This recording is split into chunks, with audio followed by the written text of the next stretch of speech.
Selamat datang dan bergabung kembali di mata kuliah akuntansi keuangan lanjutan. Baiklah, kita akan mulai kuliah kali ini dengan diawali dengan berdoa bersama. Bismillahirrahmanirrahim. Raditu billahi rabba wa bil islami dina wa bi Muhammadin nabiyya wa rasulah. Rabbi zidni ilma warzuqni fahma. Amin ya rabbal alamin. Kuliah daring minggu yang ketiga ini akan ada 4 hal yang harus saudara lakukan. Yang pertama adalah menyelesaikan latihan soal. Silakan buka open learning saudara, buka menu latihan soal. Di sana ada soal-soal yang harus saudara jawab berdasarkan chapter 1 dari workpaper yang sudah saudara kerjakan di minggu sebelumnya. Yang kedua, membaca materi kuliah berupa PowerPoint dan berupa video.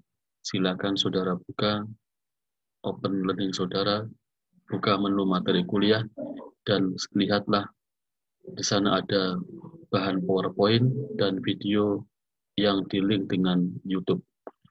Yang berikutnya, revisilah workpaper chapter 2 dan selesaikanlah tugas chapter 2.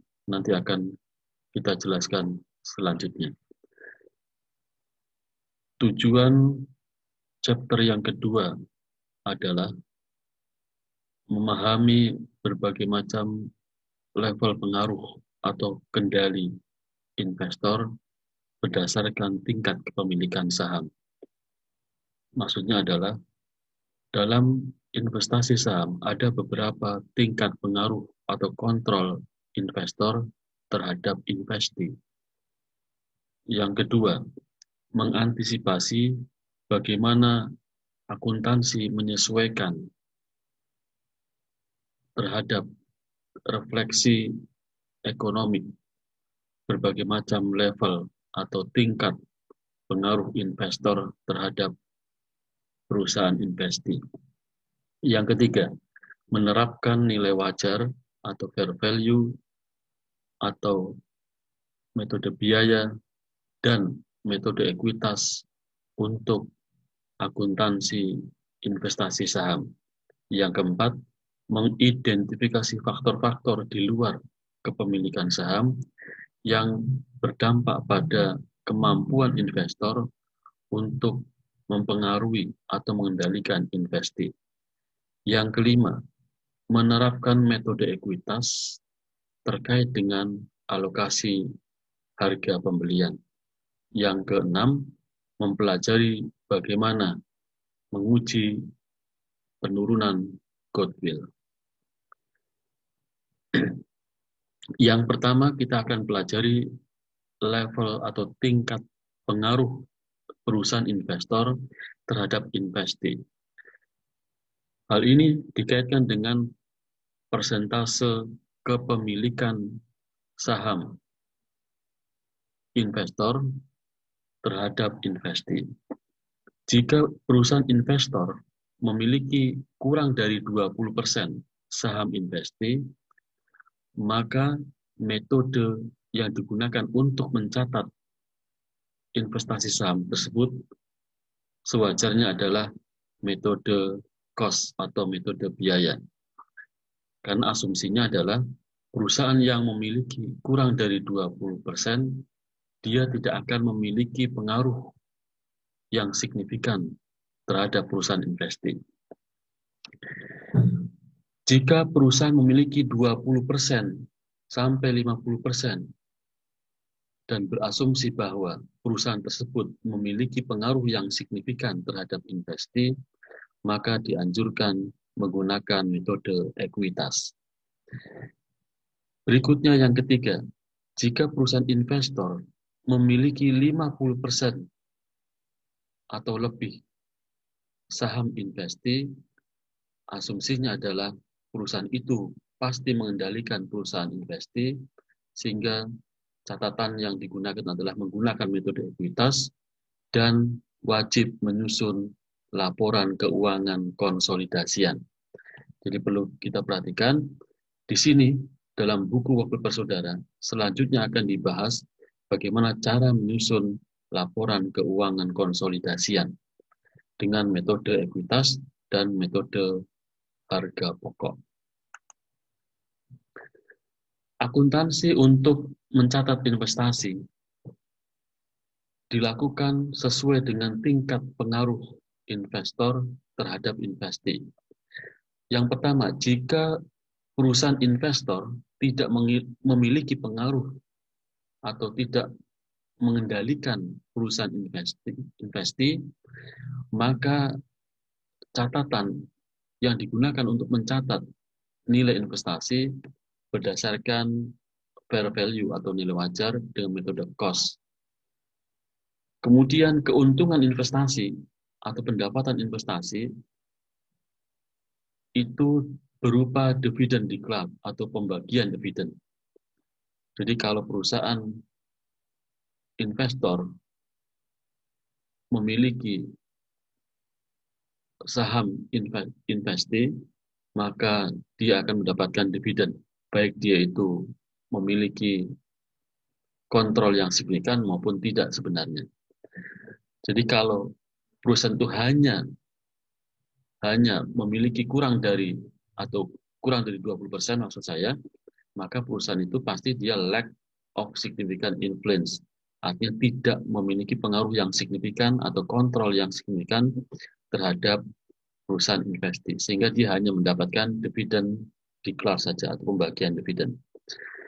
Yang kedua adalah jika perusahaan investor memiliki tingkat kontrol yang signifikan terhadap perusahaan investasi, maka catatan yang digunakan untuk mencatat investasi adalah menggunakan metode ekuitas dengan asumsi terdapat penyesuaian secara periodik laba dan dividen yang diberikan kepada investor oleh investasi sesuai dengan proporsi saham yang dimiliki. Sehingga pendapatan investasinya itu berubah. Yang pertama adalah proporsi ekuitas investasi, kemudian laba secara periodik, dan yang terakhir adalah dividen declared atau pembagian dividen.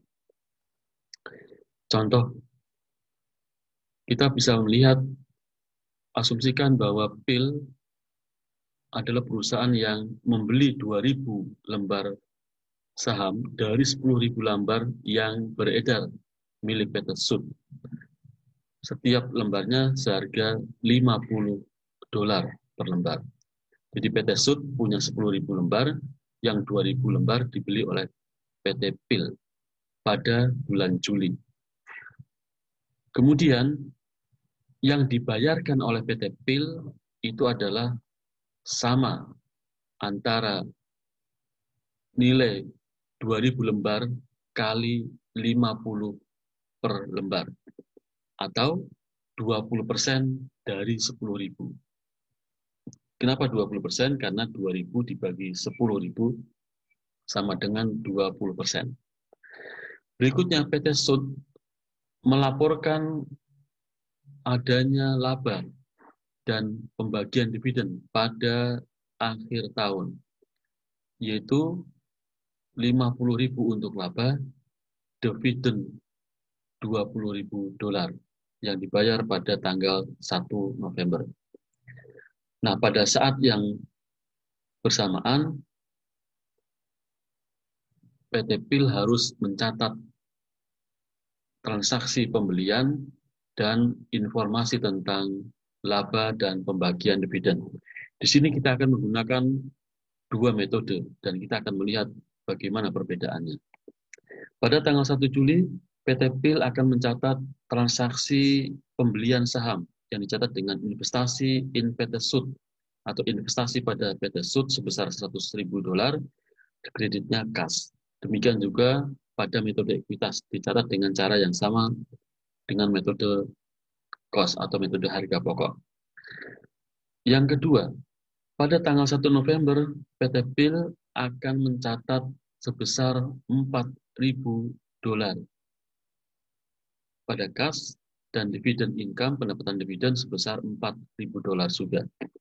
$4.000 itu dari mana? Yaitu $20.000 kali 20%. 20% itu adalah kepemilikan PT PIL terhadap PT SUD. Kemudian pada metode ekuitas, dividen itu dianggap sebagai, tidak sekedar dianggap sebagai pendapatan, tetapi sebagai pengurang investasi.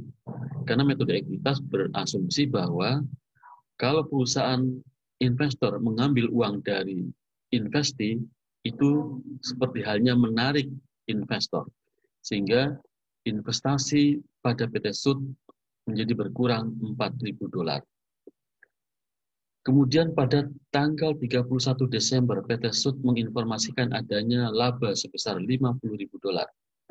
Jika kita menggunakan metode cost, maka PT PIL tidak perlu mencatatnya, tapi mengakuinya.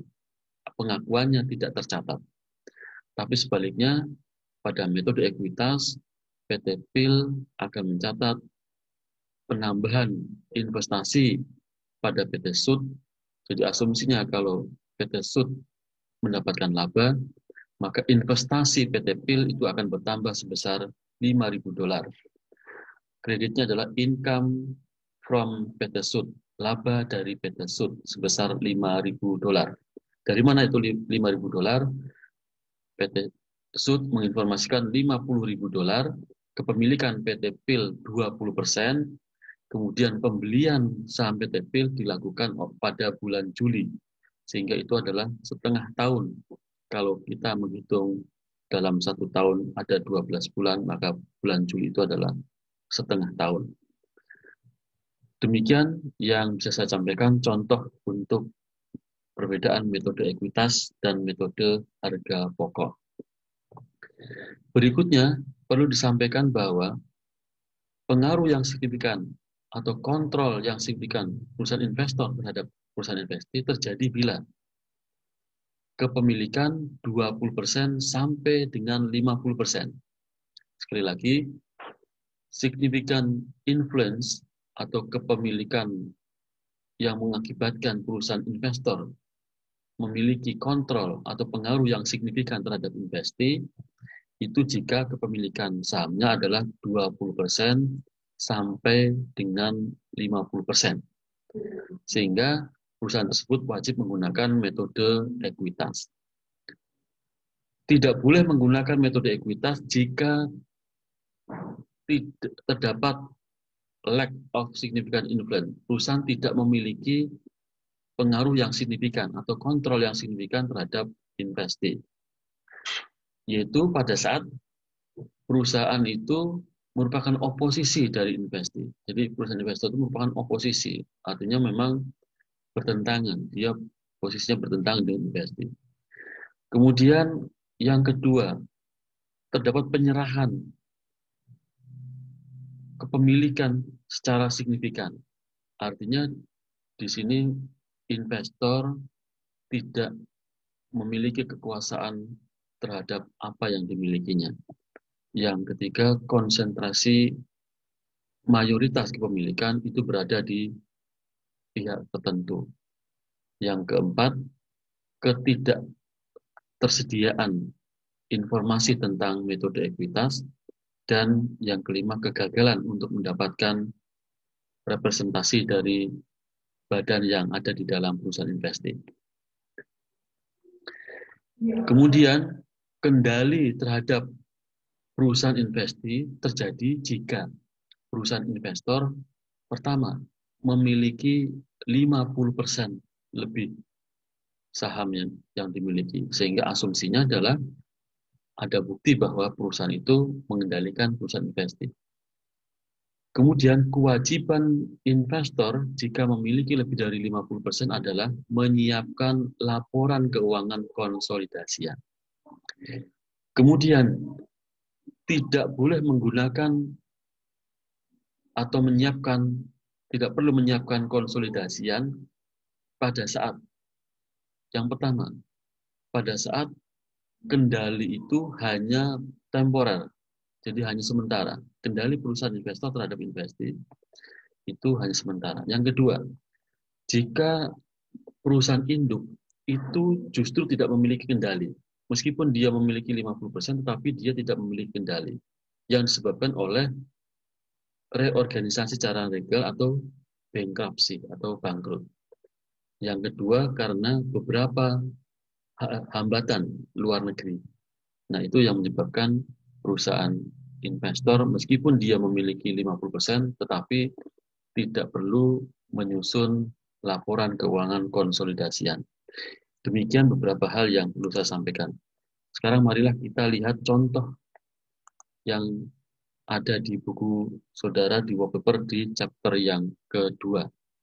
Baiklah, saya akan memberikan satu contoh, kemudian contoh yang lainnya silakan saudara kerjakan sendiri. Jadi di sini saya akan ambil contoh di halaman 19, case atau kasus 2.4, di mana perusahaan itu melakukan, perusahaan investor membeli sahamnya investi atau perusahaan lain dengan lebih besar dari nilai transaksinya daripada nilai buku. Perhatikan, seperti saya sebutkan tadi, bahwa perusahaan investor itu bisa ada beberapa kemungkinan ketika menguasai atau membeli perusahaan lain. Yang pertama, dari sisi nilai transaksinya. Dari sisi nilai transaksinya, kita akan bandingkan dengan nilai buku. Jadi misalnya, di sini ada dua perusahaan ya. Ada dua perusahaan, itu PT Ortu dan PT Bocah. Di sini adalah PT Ortu sebagai perusahaan investor dan PT Bocah sebagai perusahaan investi, perusahaan yang akan dibeli sahamnya. Berapakah saham PT Bocah? PT Bocah sahamnya adalah ini, 150 juta ditambah dengan 50 juta. Ada 200 juta sahamnya PT Bocah yang akan dibeli oleh investor, yaitu PT Ortu sebagai investornya. Ketika membeli, saya ulang lagi, ada beberapa kemungkinan. Kemungkinan yang pertama, PT Ortu membeli secara keseluruhan sahamnya PT Bocah, yaitu misalnya membeli 100% sahamnya PT Bocah. Secara rasio, membelinya 100%. Atau kurang dari 100%, yaitu 50% lebih. Ya. Nah, di sini kita tidak akan memberikan contoh yang kurang dari 50%, tapi yang lebih dari 50%, atau antara 50% sampai 100%. Itu dari sisi rasio. Jadi nilai bukunya yang dibeli itu lebih dari 50% sampai 100%, atau sama dengan 100%. Yang kedua, dari sisi nilai transaksinya, atau nilai investasinya PT Ortu. Nah, di situ PT Ortu ketika membeli itu bisa sama dengan nilai buku yang sesuai dengan persentase kepemilikan PT Ortu, atau bisa lebih, atau bisa kurang. Kalau lebih, itu berarti ada perbedaan nilai transaksi di atas nilai buku. Kalau kurang, berarti ada perbedaan nilai transaksi di bawah nilai buku, yang disebut dengan difference between cost and book value. Perbedaan antara nilai transaksi dan nilai buku. Coba kita lihat di halaman yang ke-19. Jadi asumsikan bahwa PT Ortu itu membeli 60%. Saya ulang lagi, dalam membeli ini tadi PT Ortu bisa membeli lebih dari 60%, yaitu 100%, ya. Atau PT Ortu nanti bisa membeli lebih besar dari 200 juta. Ya. Kebetulan di sini adalah PT Ortu ketika membeli 60% itu, nilai bukunya itu kurang dari 200 juta. Coba kita lihat. Kita lihat di sini PT Ortu membeli dengan nilai sebesar 200 juta. Kemudian perlu saudara ketahui nilai buku sahamnya PT Boca itu terdiri dari 150 juta di sini. Kemudian ekuitasnya ada 50 juta di sini. Oke. Jadi 200 juta ini nilai buku sahamnya PT Boca akan dibeli oleh PT Ortu sebesar 60%. Kita tulis di sini 60%. Oke, 60%, sehingga akan sama dengan 120 juta. Nilai buku yang diperoleh PT Ortu itu 120 juta. Tapi nilai transaksinya itu adalah 200 juta. Ya. Sehingga ada perbedaan antara nilai transaksi lebih besar daripada nilai bukunya. Jadi ada beberapa kemungkinan sebenarnya. Yaitu misalnya tadi PT Ortu misalnya ketika membeli 60%, nilai transaksi juga sama, 120 juta. Nah, berarti tidak ada nilai kelebihan, ya, perbedaan. Jadi nanti akan ada beberapa kemungkinan yang saudara nanti kerjakan sendiri, ya. Tapi cara-caranya akan sama seperti yang akan saya sampaikan kali ini. Saya ulangi lagi. Jadi nilai transaksi ini bisa akan lebih besar dari nilai bukunya, bisa kurang dari, ya, bisa kurang dari nilai buku ini. Jadi yang terpenting adalah kita membandingkan antara nilai transaksi dengan nilai bukunya. Kalau nilai transaksinya sama, jadi misalnya tadi PT Ortu mendapatkan 60% dengan nilai buku 120 juta, kemudian PT Ortu juga membayar 120 juta, maka itu artinya tidak ada masalah dengan transaksi itu, karena akan sama dengan 0. Yang berikutnya, ketika PT Ortu membeli 60% dengan nilai buku 120%, tapi dibayar dengan harga 200 juta, maka PT Ortu akan kelebihan pembayaran sebesar 80 juta. Atau sebaliknya, PT Ortu misalnya membayar, misalnya di sini 100 juta, 100 juta. Maka akan ada negatif 20 juta. Ya. Jadi kelebihan nilai buku di atas nilai transaksi. Nah, perlakuan difference ini akan diperlakukan sebagai pertama, kalau positif atau di sini nilai transaksinya lebih besar, berarti disebut dengan kelebihan pembayaran. Nah, akan diperlakukan sebagai penambah aset non-current atau aset yang tidak lancar. Jadi tadi kalau misalnya di sini kita gunakan angka 200 juta, maka kelebihan 80 juta ini akan diperlakukan sebagai penambah non-current asset atau aset tidak lancar. Aset tidak lancar contohnya adalah persediaan dan aset tetap. Ya. Kemudian berikutnya, kalau ternyata di sini sebagai transaksi kurang dari 120, misalnya katakan 100, maka di sini akan ada kekurangan nilai transaksi terhadap nilai bukunya. Maka ini sebagai pengurang aset non-current atau aset yang tidak lancar. Nah, bagaimana cara memperlakukannya? Kita lihat cara memperlakukan kelebihan dan kekurangan non-current asset. Kita contoh misalnya tadi adalah yang 200 juta dulu. Oke. Ada kelebihan 80 juta. Maka 80 juta itu sebagai penambah aset tidak lancar bagi PT Ortu. Nah, perhatikan di sini cara mengalokasikannya. Perhatikan. Inventory itu sebagai non-current asset. Demikian juga fixed asset. Jumlahnya itu milik PT Boca itu 40 juta dan 60 juta. Kita lihat di sini jumlah non-current assetnya. Di dalam soal juga sama ya, soalnya di sini 40 juta dan 60 juta. Nah, ini akan kita jadikan sebagai rasio untuk mengalokasikan kelebihan sebesar 80 juta. Sehingga rasionya adalah 40 juta dibagi 100 ada 0,4, 60 juta dibagi 100 ada 0,6. Kalau ini kita kalikan 80 juta, maka akan ada 32 juta rupiah. Kemudian kalau ini 0,6 kita kalikan 80 juta, akan ada 48 juta.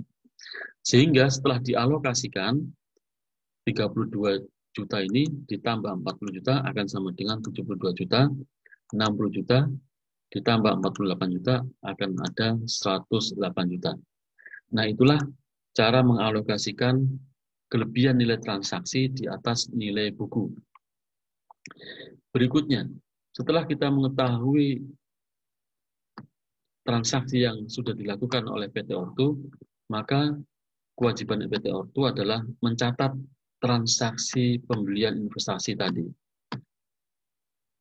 PT Ortu tadi membeli investasi sebesar 200 juta, maka dicatat di dalam bukunya PT Ortu adalah investasi pada PT Bocah dengan nilai debit sebesar 200 juta, kreditnya cash sebesar 200 juta. Ini adalah jurnal transaksi untuk mencatat pembelian investasi yang sebesar 200 juta. Kemudian, kewajiban yang berikutnya adalah PT Ortu wajib menyusun laporan keuangan. Ya. Konsolidasian, yaitu perusahaan PT Ortu akan menggabungkan seluruh aset PT Bocah sebagai aset PT Ortu. Cara yang pertama adalah dilakukan dengan cara mengeliminasi seluruh kekayaan PT Bocah yang sudah dikuasai oleh PT Ortu, terutama adalah ekuitasnya. Jadi, ketika ekuitas PT Bocah 200 juta ini sudah dikuasai oleh PT Ortu, maka ini menjadi hilang karena sudah dikuasai. Sehingga kita debit sebesar 150 juta untuk common stock atau modal saham, kemudian kita debit return earning atau laba ditahan milik PT Bocah. Kemudian tadi terdapat diferensial atau perbedaan sebesar 80 juta nilai transaksi di atas nilai buku. Kita catat di debit. Ya. Kemudian PT Ortu akan menghilangkan investasinya. Maksudnya adalah pada saat PT Ortu sudah mencatat ini adalah nilai transaksi. Nah, pada saat menyusun laporan keuangan tidak boleh terlihat adanya investasi. Karena asumsinya PT Bocah sudah menjadi bagian dari kepemilikan PT Ortu. Sehingga ini kita catat sebesar 200 juta. Itu nilai transaksinya.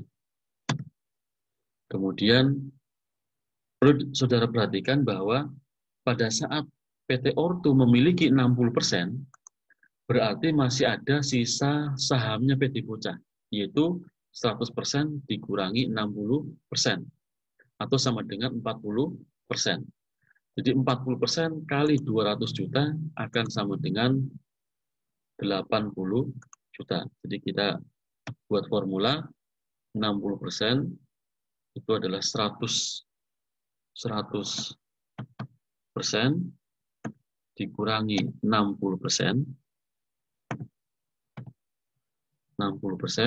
ya. 60%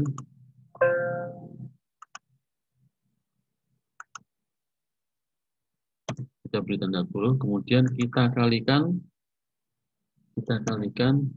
200 juta.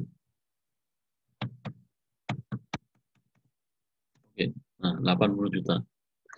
Oke, jadi ini adalah non-controlling interest itu adalah sahamnya milik PT Bocah yang ada di dalam laporan keuangannya PT Ortu nantinya. Kemudian tadi, setelah adanya kelebihan nilai transaksi ini akan dicatat sebagai penambah inventory dan fixed asset. Tadi sudah kita hitung, yaitu persediaan itu jumlahnya sebesar menjadi sebesar tambahannya sebesar 32 juta ya. 32 juta. Kemudian fixed asset tambahannya sebesar 48 juta. Oke. Kemudian diferensialnya tadi sebesar 80 juta. 80 juta dari sini, ya. Oke. Nah, itu. Nah, ini adalah pencatatan eliminasi. Jadi jurnal eliminasi itu adalah pertama untuk menghilangkan pengaruh PT Bocah, sehingga PT Bocah suaranya sekarang sudah tinggal 40%. Ya. Kemudian yang kedua untuk mengakuisisi nilai transaksi di atas nilai buku yang berakibat pada penambahan nilai inventory dan fixed asset. Selanjutnya, kita akan menyusun laporan keuangan konsolidasian. Nah, perlu kita perhatikan bahwa di sini yang pertama adalah pengaruh jurnal transaksi terhadap laporan keuangan PT Ortu dan PT Bocah. Karena tadi ada jurnal transaksi dan jurnal eliminasi. Jadi ada dua jenis jurnal. Ini jurnal transaksi, kemudian ada dua jurnal eliminasi. Jurnal transaksi berakibat pada berubahnya laporan keuangan PT Ortu. Kita lihat, PT Ortu semula kasnya 250 juta, ya. Sekarang kasnya menjadi sebesar 50 juta, karena digunakan untuk membeli investasi. Jadi muncul nama rekening baru, yaitu nilainya 200 juta. Namanya investment in PT Bocah Stock. Investasi pada saham PT Bocah.